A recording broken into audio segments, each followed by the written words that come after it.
My channel.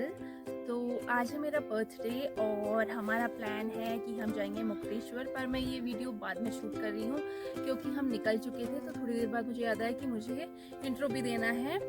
तो आज है बर्थडे और आज देखते हैं हम मुक्तेश्वर जा रहे हैं, कहाँ कहाँ गए और क्या क्या चीज़ें करी पूरे दिन भर अपने बर्थडे के दिन।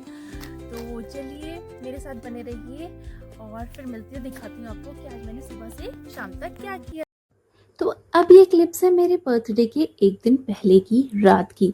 मैंने इतनी गर्मी हो रही थी तो ट्राई किया ये बादाम शेक, और उसके बाद मैं गई इस बेकरी शॉप पे जहाँ पर से मैंने अपने लिया ये चोको लावा जो कि मुझे बहुत पसंद है। और मैं सोचा मैं खुद को ट्रीट दूंगी रात के 12 बजे। अब देखते ही देखते सुबह हो गई थी और आ गया था मेरा बर्थडे और मैं निकल गई थी घूमने के लिए। घूमने कहाँ जा रहे थे वो मैं आपको व्लॉग की स्टार्टिंग में ही बता चुकी हूँ कि हम लोग जा रहे थे मुक्तेश्वर। और मैं थी बहुत खुश क्योंकि मौसम भी इतना सुहावना हो रहा था और ऊपर से मुझे जाने का मौका मिला था पहाड़ों में। पहाड़ों में जाने के लिए मैं हमेशा ही खुश रहती हूँ। एक तो मेरा घर भी पहाड़ों में ही है, ऊपर से मेरे को हमेशा इसी बात की खुशी रहती है कि चलो कभी पहाड़ ही चल लेते हैं। और बर्थडे से अच्छा मौका तो हो ही नहीं सकता था। हम निकल पड़े ऊपर मुक्तेश्वर की साइड को झूलीकोट वाले रास्ते से, क्योंकि भीमताल वाले रास्ते से हमें ज्यादा पड़ता, तो हमने यहीं से झूलीकोट वाले रास्ते से जाना शुरू किया। रास्ते में हमें मिला ये सुंदर सा झरना जिसकी मैं आपको आवाज जरूर सुनाना चाहूंगी।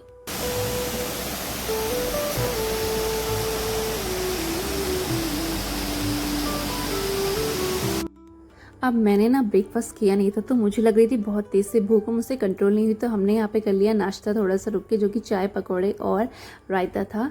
इसको करने के बाद हम फिर से निकल पड़े अपने सफ़र पर, जो कि सुंदर सुहाना सफ़र था। अगर आपको मेरी वीडियोस पसंद आ रही हैं, मेरे ब्लॉग्स देखना पसंद आ रहे हैं, तो प्लीज़ मेरे चैनल को सब्सक्राइब करिए, लाइक करिए और खूब ढेर सारे कमेंट करिए। देखते ही देखते हमने क्रॉस कर लिया था आधा रास्ता और इतने सुंदर से पहाड़ देखने को मिल रहे थे।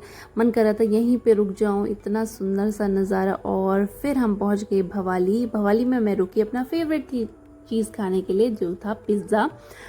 बर्थडे और पिज़्ज़ा ना खाऊं ऐसा कभी हो नहीं सकता। तो मैंने यहाँ पे देख लिया कि क्या क्या वैरायटीज़ हैं, बट मुझे ऐसा ना कुछ बहुत स्पेशल सा खाना नहीं था, बट पिज़्ज़ा खाना था।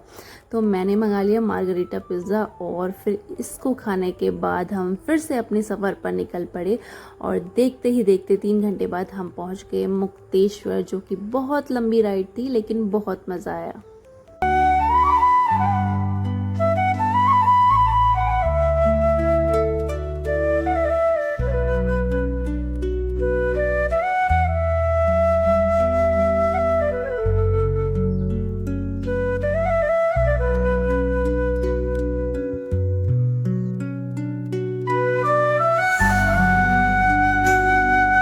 शायद मैं पहाड़ से इतना कनेक्टेड फील इसलिए कर पाती हूँ क्योंकि मेरा भी जन्म यहीं हुआ है पहाड़ों में।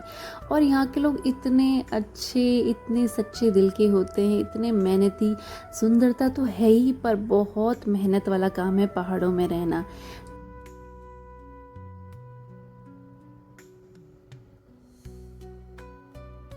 बातों बातों में मैं भूल गई कि अब तो हम पहुंच गए थे मुक्तेश्वर महादेव धाम।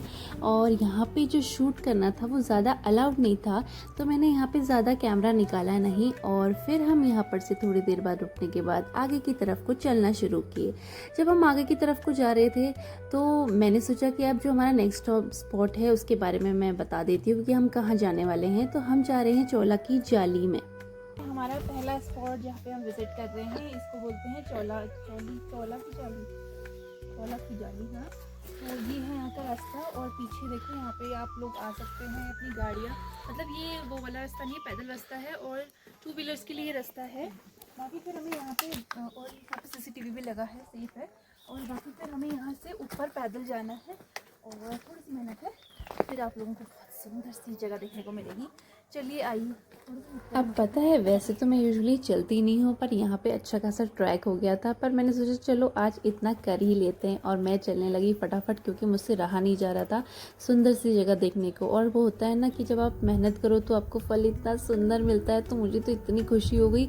चलते चलते बहुत गर्म हो गया था और यहाँ पे आई तो इतनी ठंडी ठंडी हवा चल रही थी कि ओ माय गॉड, इतना सुंदर नज़ारा था कि काश मैं आप लोग को भी ऐसे फील करा पाती कि कितना अच्छा फील हो रहा था यहाँ पे। अब यहाँ पे की एक पुरानी स्टोरी है जो मैं आपको बताती हूँ। ये जगह फेमस इसलिए है क्योंकि यहाँ पे जो लेडीज़ के बच्चे नहीं होते हैं, स्पेशली बॉयज़ मतलब लड़के, तो संतान सुख की प्राप्ति के लिए, पुत्र की प्राप्ति के लिए यहाँ पे आती है और जो चौला की जाली है उसके आर पार होती हैं हर शिवरात्रि पे। तो मैं अभी आपको आगे चल के दिखाती हूँ कि वो जगह कौन सी है। इतनी सारी चढ़ाई करके हम पहुंच चुके हैं और मैं दिखाती हूँ आपको भी। आगे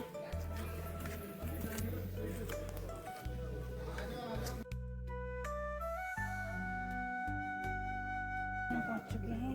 यहाँ पे बहुत सारे टूरिस्ट हमें अभी भी मिले हैं और लोग आते जा रहे हैं और विजिट करते जा रहे हैं। ये देखो जगह, इससे ज़्यादा आपको क्या चाहिए अपने बर्थडे की जगह पे, इतनी सुंदर सी जगह पे आ जाओ और विजिट करो। Just look at them.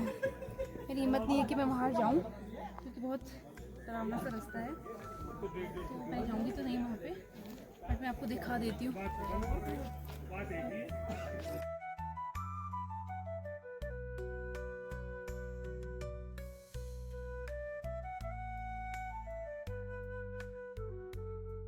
तो देखा आप लोगों ने, ये वही जाली है जहाँ पर से औरतें आर पार होती हैं संतान सुख की प्राप्ति के लिए। अब यहाँ पे भी नीचे जाने का था और यहाँ पे घास सुखा रहे थे जो पहाड़ी लोग थे, तो इतना मैं नीचे नहीं जा पाई क्योंकि मुझे हाइट से बहुत डर लगता है। बट ये एक्सपीरियंस वर्थ इट था, बहुत ही अच्छा था।